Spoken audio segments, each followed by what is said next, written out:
Hello guys, welcome back to a new video. दोस्तों, आज की वीडियो में हम बात करने वाले हैं बजाज फाइनेंस के इंस्टा ईएमआई कार्ड के बारे में कि ये कार्ड कैसे अप्लाई होता है, क्या एलिजिबिलिटी क्राइटेरिया रहता है और ये कार्ड जो है किस किस परचेजेस के लिए यूज़ होता है।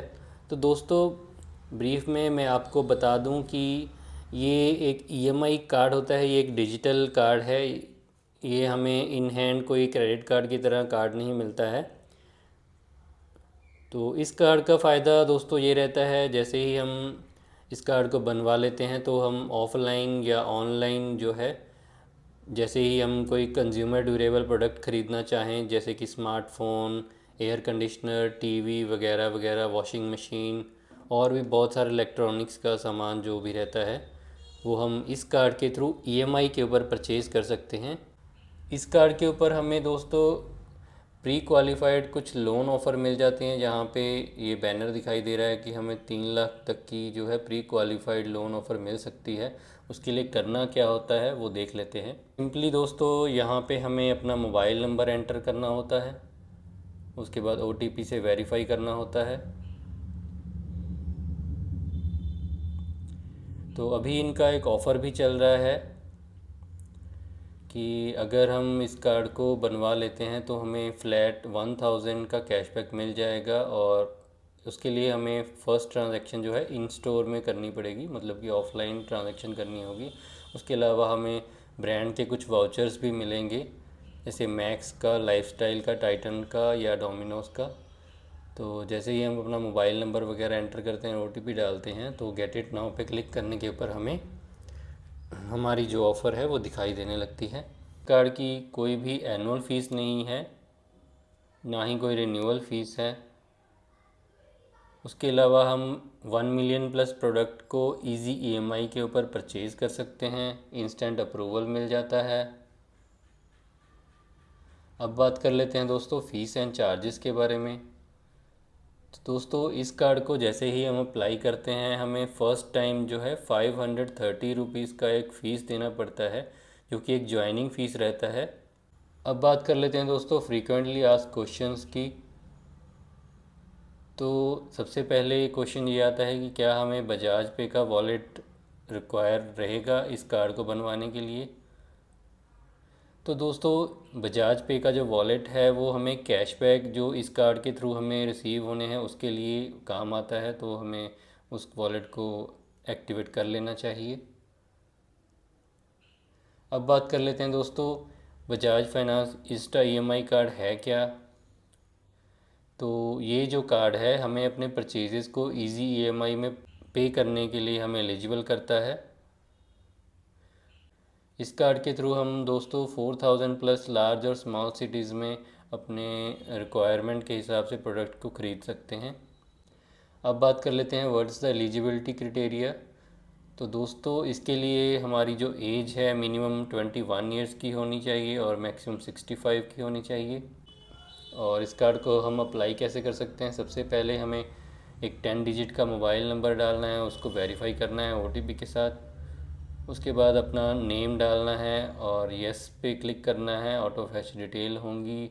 उसके बाद हमें अपनी पर्सनल डिटेल को डालना है और कंटिन्यू करना है। उसके बाद हमें प्री क्वालिफाइड लोन ऑफ़र दिखाई देंगी, उसके ऊपर कंटिन्यू करना है। और उसके बाद हमें अपना वॉलेट सेटअप कर लेना है और वेरीफाई करना है ओटीपी के साथ। उसके बाद हमें अपनी जो है आइडेंटिटी वेरिफिकेशन करनी है बाय कंफर्मिंग आवर एड्रेस। ये सब कुछ आइडेंटिटी वेरिफिकेशन वगैरह करने के बाद हमें एक बार एक ज्वाइनिंग फ़ीस पे करनी है 530 रुपीज़ की, और इसकी सक्सेसफुल पेमेंट होने के बाद हम अपनी कार्ड डिटेल्स को बजाज फाइनेंस ऐप में देख सकते हैं। अब बात कर लेते हैं कौन कौन से डॉक्यूमेंट्स की रिक्वायरमेंट रहती है इस कार्ड को बनवाने के लिए।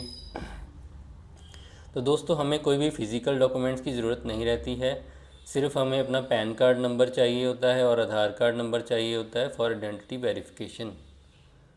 अब बात कर लेते हैं कि हमें जो अपना ईएमआई कार्ड है वो कब मिलेगा। दोस्तों, जैसा कि मैंने आपको पहले ही बताया, ये एक डिजिटल कार्ड रहता है, तो हमें कोई फ़िज़िकल कार्ड नहीं मिलता है। इस कार्ड को हम बजाज फाइनेंस की ऐप के ऊपर देख सकते हैं। अब बात कर लेते हैं दोस्तों इसके क्या कोई एनुअल चार्जेस हैं। तो आप देख सकते हैं कि यहाँ पे कोई भी एनुअल चार्जेस इस कार्ड के ऊपर नहीं लगते हैं। सिर्फ हमें फ़र्स्ट टाइम एक ज्वाइनिंग फ़ीस 530 रुपीज़ का पे करना होता है। अब नेक्स्ट क्वेश्चन यहाँ पे ये आता है कि इस कार्ड को हम कहाँ कहाँ पे यूज़ कर सकते हैं। तो सिंपली हम इस कार्ड को ऑफलाइन डीलर स्टोर जो हमारे नियर अबाउट होते हैं वहाँ पे भी यूज़ कर सकते हैं, और लेडिंग जो ई कॉमर्स साइट्स होती हैं जहाँ पे इनका नेटवर्क रहता है वहाँ पे भी हम यूज़ कर सकते हैं। उसके बाद कौन कौन सी मर्चेंट कैटेगरीज़ के ऊपर इस कार्ड को हम यूज़ कर सकते हैं। तो उसके लिए फॉर एग्ज़ाम्पल हम Croma, Vijay sales, Reliance digital, home town और उसके अलावा बहुत सारी साइट्स के ऊपर हम इसको यूज़ कर सकते हैं। उसके अलावा कौन कौन से प्रोडक्ट को ख़रीदने के लिए हम इस कार्ड को यूज़ कर सकते हैं। तो दोस्तों इस कार्ड को हम इलेक्ट्रॉनिक नीड्स के लिए, अपैरल नीड्स के लिए, ट्रैवल के लिए, ग्रोसरीज़ के लिए, होम डेकोर के लिए और उसके अलावा बहुत सारी चीज़ों के लिए हम इस कार्ड को यूज़ कर सकते हैं। उसके अलावा अगर हम ऑफ़लाइन भी इस कार्ड को यूज़ करना चाहते हैं तो हम इनके जो पार्टनर स्टोर रहते हैं वहाँ पे हम जाके अपनी प्रोडक्ट को सिलेक्ट कर सकते हैं और अपना पेमेंट टेन्योर वहाँ पे सिलेक्ट कर सकते हैं। और बस उसके बाद हमारी जो है इजी ईएमआई स्टार्ट हो जाती हैं। तो नेक्स्ट क्वेश्चन आ जाता है कि इस कार्ड को लेने के बाद हमें क्या रिवॉर्ड्स मिलते हैं। तो जैसे ही हम कार्ड को अप्लाई कर लेते हैं तो हमें फ्लैट 1000 का कैशबैक मिल जाता है, और उसके लिए हमें फ़र्स्ट इन स्टोर ट्रांजैक्शन करनी होती है। उसके अलावा हमें एक अशोर्ड कैशबैक अप टू ₹50 मिल जाता है, और उसके अलावा कॉम्प्लीमेंट्री हमें ब्रांड के वाउचर मिल जाते हैं, मैक्स के, लाइफस्टाइल के, डोमिनोज़ के एंड टाइटन के। और नेक्स्ट क्वेश्चन आ जाता है कि वॉलेट क्यों रिक्वायर्ड है। तो दोस्तों बजाज पे का वॉलेट इसलिए रिक्वायर्ड है ताकि हम इससे मिलने वाले कैशबैक वगैरह को उसमें देख पाएँ बजाज पे के वॉलेट में और उसको यूज़ कर पाएँ। अगला क्वेश्चन आ जाता है कि जो ये कैशबैक है हमारे वॉलेट में कब मिलेगा या कब क्रेडिट होगा। तो जो अश्योर्ड वेलकम कैशबैक है हमारा, जैसे ही हम इंस्टा ईएमआई कार्ड की फ़ीस पेमेंट कर देते हैं उसके बाद हमें इस बजाज पे के वॉलेट में हमें वो कैशबैक दिखाई देने लगता है, और उसके अलावा हमारे कोई भी फ्यूचर कैशबैक रहते हैं वो भी बजाज पे के वॉलेट में मिलते हैं।